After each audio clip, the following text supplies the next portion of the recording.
Hermann Ebbinghaus had discovered the forgetting curve. And if you haven't been exposed to that before, let's break it down right now. So on screen, we're gonna have the y-axis represent retention, and the x-axis is going to represent the number of days. So this graph is going to show us how quickly we lose information as human beings, okay? So on day 0, what we'll have is a retention of 100%. Now, day 1, which is 1 day after you had been exposed to that information, that knowledge in terms of how much you were able to retain is going to drop all the way down to 35%. Then on day 2, it's going to drop even further to 17%. Then day 4, it'll drop down to 8%, and then it will start to bottom out with this exponential decay function. Those percentages are all going to be dependent on the type of material that you're learning, how much information background you had on it, how relevant it is to you, a ton of different things. But in general, this curve points out to us as human beings how quickly and how rapidly we lose information. And this actually makes sense, right? Because think about how much auditory and visual stimuli we see on every second basis, especially with our phones nowadays.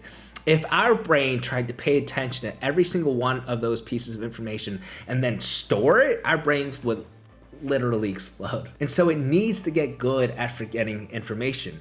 And so how can we make that information stick better? Well, there are ways to make the information relevant, and there's also tactics like spaced repetition, which have been so well supported in literature to have a ginormous benefit. And so what would this look like practically? Well, the interval between your study sessions when the material is still new or unfamiliar to you will be shorter. And then when the information becomes more relevant, the intervals between your study sessions become longer.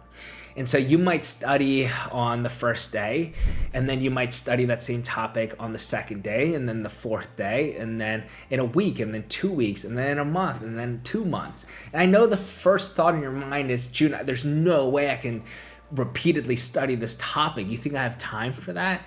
And I would tell you, hold on, give me a second. Hear me out, right?